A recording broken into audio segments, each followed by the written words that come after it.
Norman Chan, Hey, Will. how much do you think glasses should cost? I don't think they should cost a lot. A lot of people watching this show and our other videos have mentioned that many of us wear these similar glasses. And as it turns out, both you and I got our glasses from the same place. I didn't know that, but now I do. We both got our glasses from a company called Warby Parker, and their glasses cost $95, free to ship. And It's online glasses. It's a new thing. So you don't have to go to the store. You don't have to try on a million frames there. They'll send 5 pairs of glasses home to your house for free if you go to warbyparker.com/untitled.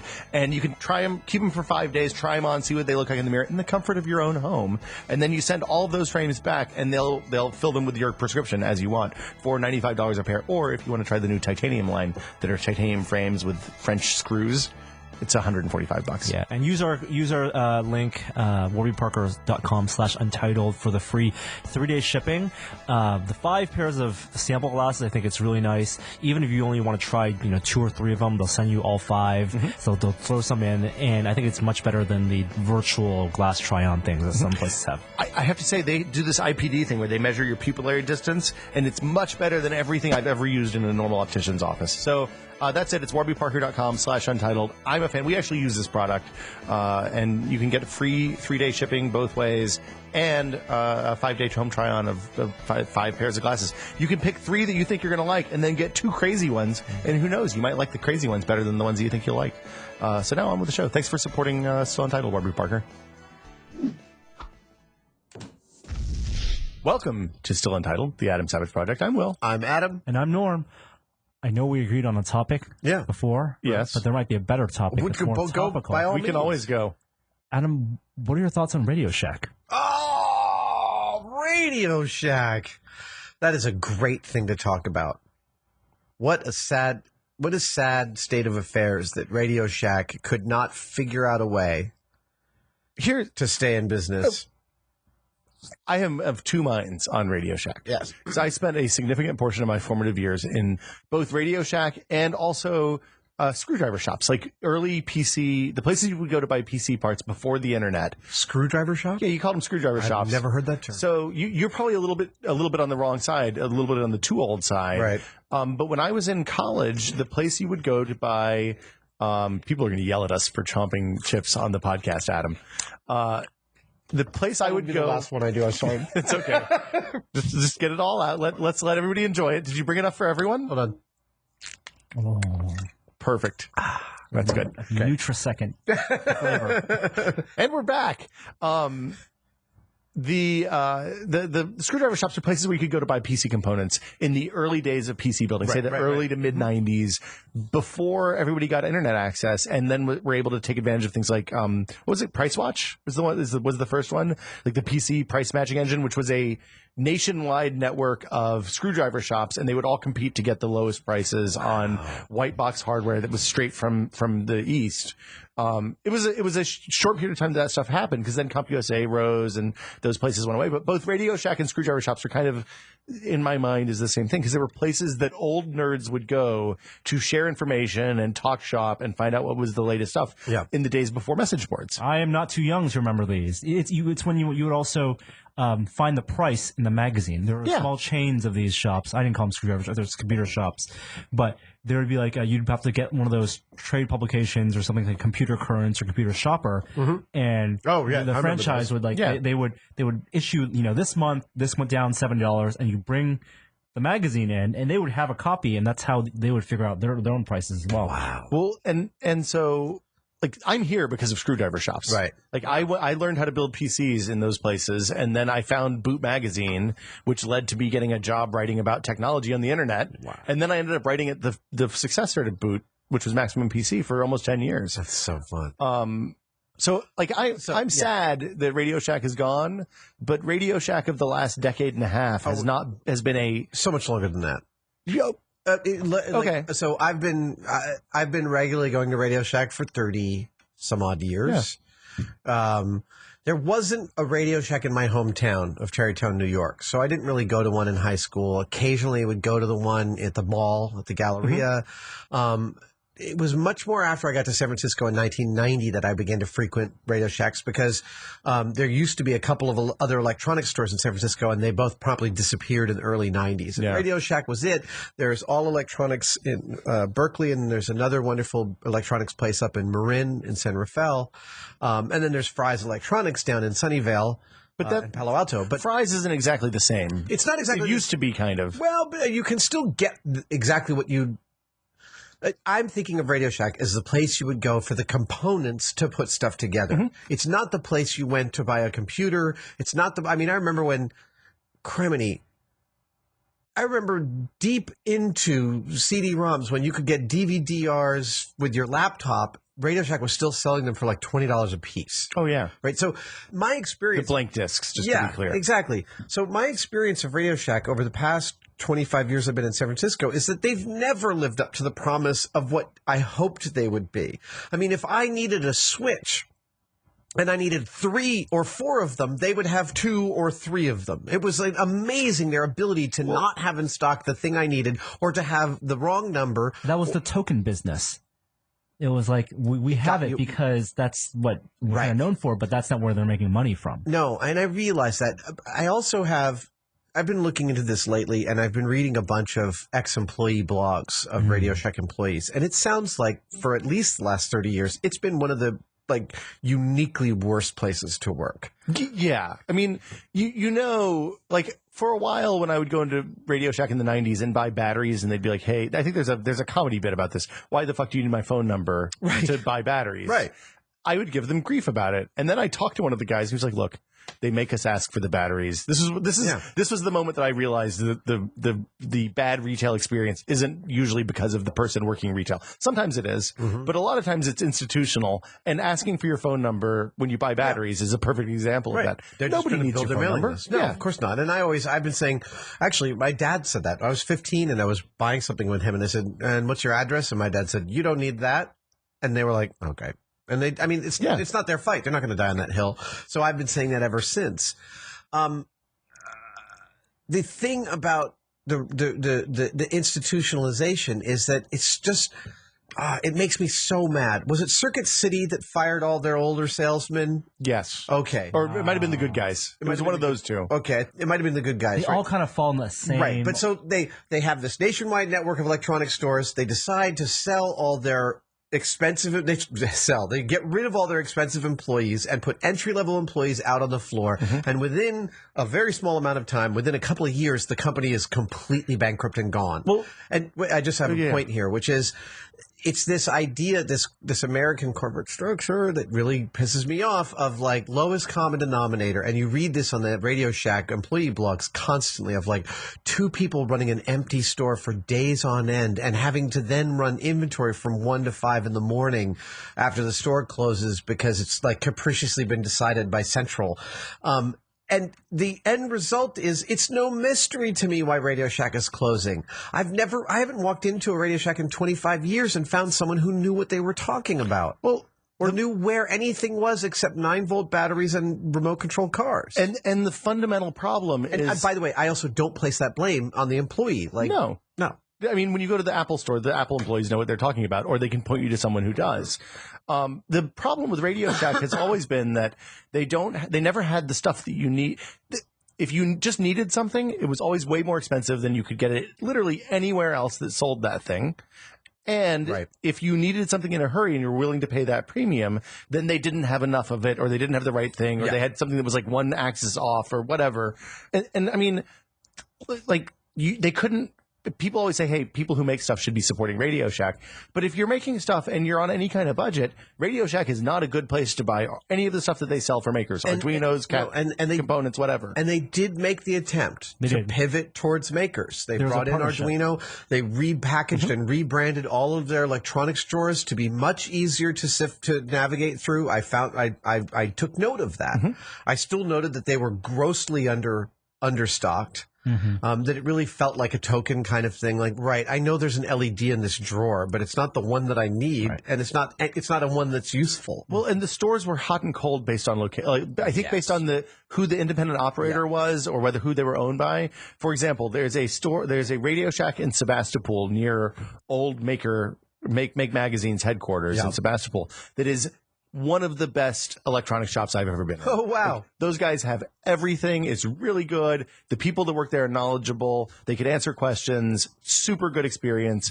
Like, I hope that store survives under some other title. It doesn't need to be a Radio Shack. But the vast majority of them, when they pivoted to selling cell phones 10 years ago, it's just been one disaster after the next. Well, and I mean, it's like, what is the business model? The whole idea of Radio Shack was that it was a tinkerer's paradise. Mm-hmm. That's the beginning.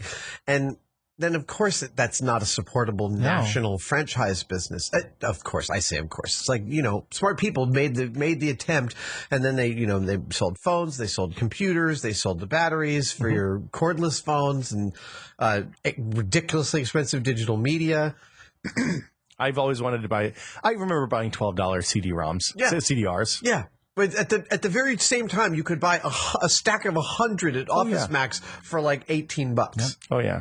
And with the rise of internet, I mean, as a retailer, you kind of have to accept that there is a premium if you want it that day. Which is totally reasonable thing to pay. Totally reasonable, as long as they have what you need. So you're right. What is the business model? What could have saved Radio Shack? Maybe does that kind of store is it impossible to be sustainable in that kind of nationwide chain level? In the internet age? I mean, that's scary if it's the case, because there's a lot of edge businesses. Look, I feel like, I mean, it's a difficult time because you have a lot of people. What do you call that when they go and look at the item in the store and then order it online? Showrooming. Right. I mean, Circuit City. It's not Circuit City.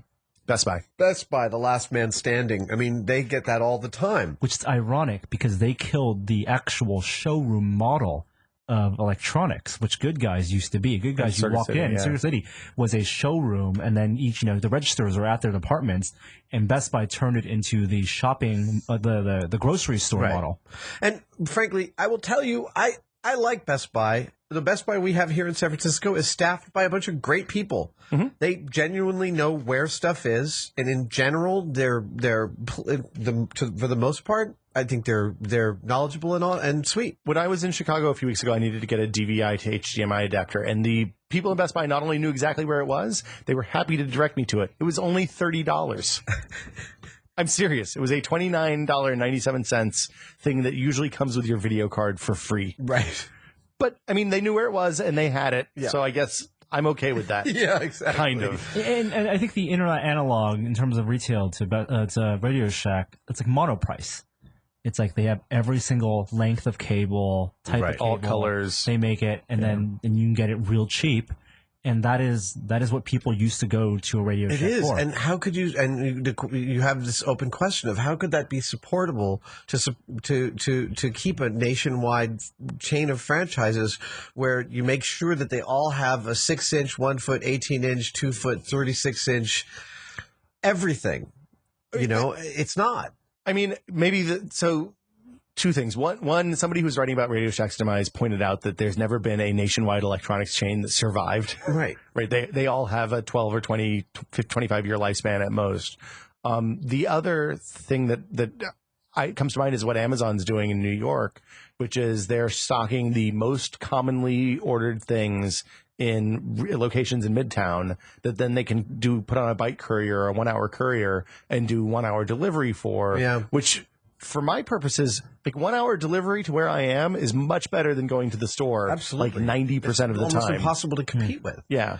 So, I mean, it's a little scary because we're moving toward an Amazon dominated mono retail. And that's I got a lot out of being a kid and wandering around hardware stores and looking at stuff. And hardware stores are one of those things that don't seem to be in, I don't know, I haven't looked into this, but I mean, there's still plenty of little hardware stores. Around here, they seem okay. I don't know if that's equivalent. I don't know if that's indicative. It was self-selected here. But, I got a lot out of wandering around and seeing stuff. If anyone's ever ordered from McMaster Car, the difference between flipping through their print catalog and looking at them online. And McMaster was one of the earliest big companies, and they sell a little bit of everything, to have an incredibly navigable website that felt very much like navigating the catalog. They really worked hard on that interface, and they nailed it.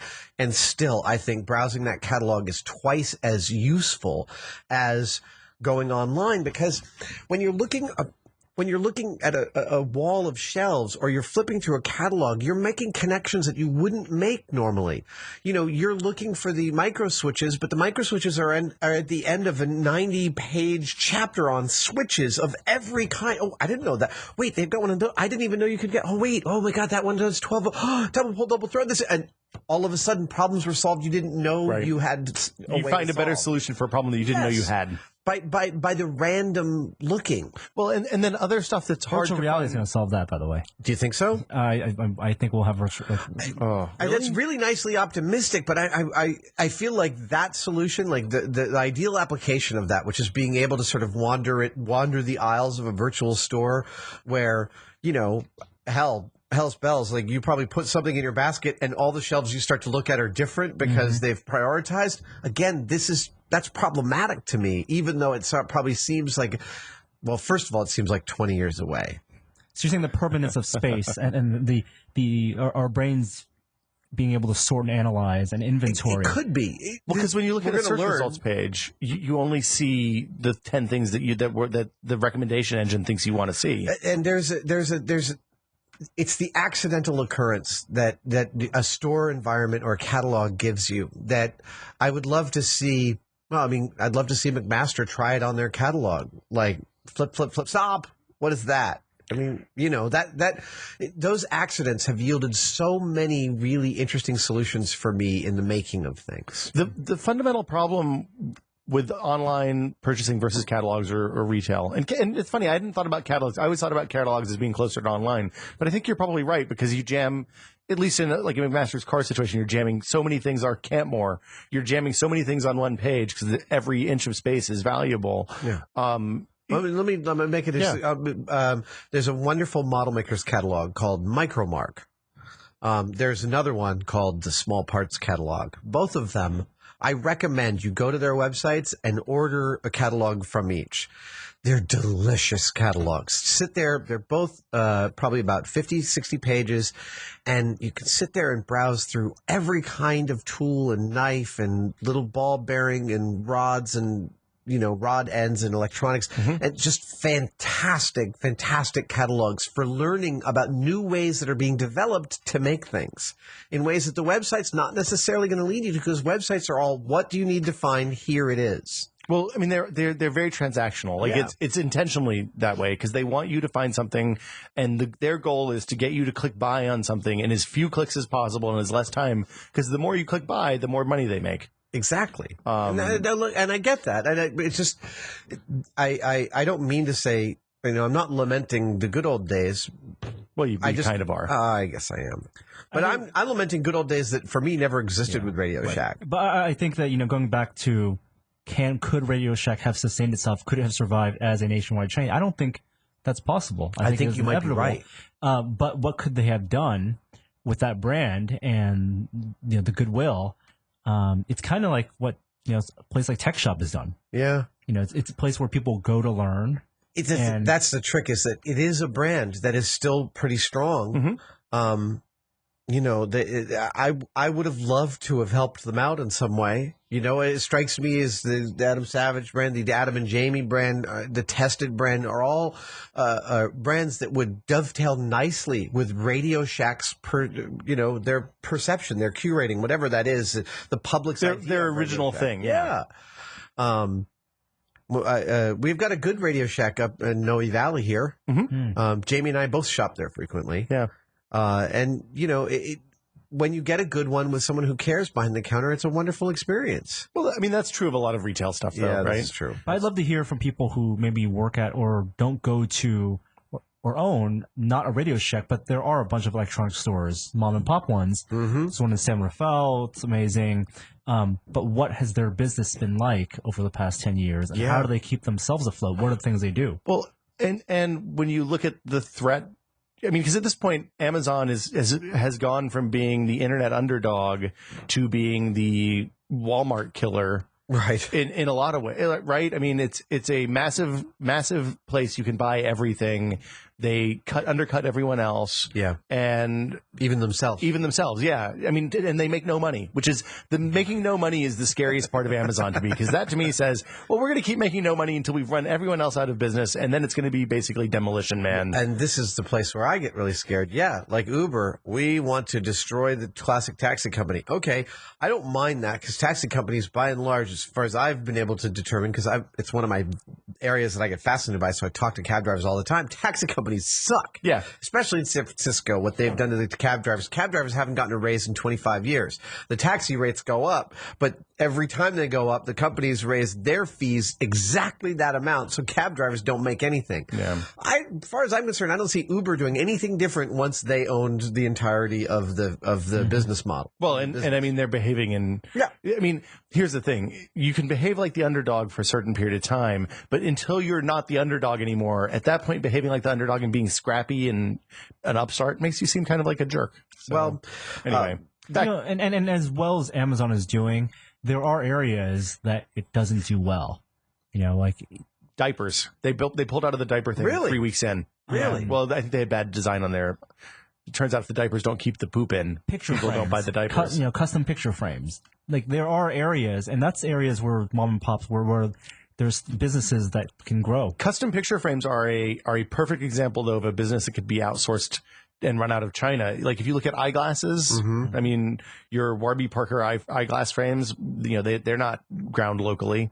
Your crowns, your dentist can get crowns and dental work. They make on the Amazon. Scans. Yeah, exactly. Go to dentist.amazon.com. Yeah, you're like this. And like it's on its way to you. But you send the X-rays to China. Right, you get a virtual crown first to see how it looks. Right, so that when you're doing Skype calls, that's right. That's a beautiful white smile. Would you like cosmetic surgery for your avatar? Ooh, that sounds good. I have a program that makes me look like an animatronic fox. What? Yeah, I can Skype as an animatronic fox. It moves my lips and everything. It's really creepy. I love that idea. Yeah, we could do a whole podcast like that if you want. No. Yes, I'm into it. Yeah, I'm sad that Radio Shack is going, but I've been sad about. Here's my Radio Shack apocryphal tale. Now, this isn't a story about Radio Shack. It's about one employee who didn't know what he was doing. 1993. 1993, 94, I go into the Radio Shack, right actually over here on Mission Street, and the counter guy is occupied because there's this old couple there, and they've brought in their Polaroid Instamatic camera. Oh, great. And the problem they're having is that they said the battery's low. They'd like to buy a new battery for it. So just to remind people about Polaroid film, there are no batteries in a Polaroid camera. The battery is in the film. So when you got the packet of 10 instant Polaroid film, yeah, what do you call them? The trays, yeah. Right. There was a battery in that packet of film that you slipped into the camera. Did not know that. Yeah, it's brilliant. Yeah, it's really clever. So actually what was really cool was you could save those up. Those were good batteries. You could use them for stuff. I used them in props all the time because they're super flat and had a nice output. But this guy behind the counter had taken apart the entire Polaroid camera looking for the battery. No. Yeah, it was in like 15 pieces. Oh no! And I walked up and I said, I have to tell you guys, batteries in the film. It's not in the camera. And they're like, oh, thank you so much. I mean, they were very grateful, including the guy behind the counter. But that typifies my joke. Radio Shack's tagline used to be, "You have questions, we have answers." The moment they came out with that, and this is the early 90s, I believe. Yeah. Our response to that was, Radio Shack, you have questions? Well, frankly, so do we. I think that's as good a place as any to wrap this one up. So anyway, R.I.P. Radio Shack, I guess. I don't know. Maybe the idea of Radio Shack more than Radio Shack. Maybe Radio Shack will be born as an online marketplace of ideas. I was just thinking we needed some more idea marketplaces. With vertical integration and I don't even know what it is. Get your vertical integration out of here, Adam Savage. We'll be back next week with more Still synergy. Untitled. It needs synergy. We need brand synergies between those and their vertical integration partners. You have to enhance your core competencies so you can lean into new verticals and expand into emerging markets around the world. Do you know about Battle Decks? No. It's a South by Southwest contest where you are given a PowerPoint presentation you've never seen, and as you click through it, you have to give a talk. I did not know it was called that, but I've heard of Points that. for the best talk. I want to play terrifying. this game so badly. Well, we can make that happen. Let's do that. We have to do that. We'll see you guys next week. Like us on YouTube, review us on iTunes. Thank you guys for supporting Still Untitled. See you guys next week. Bye. Bye.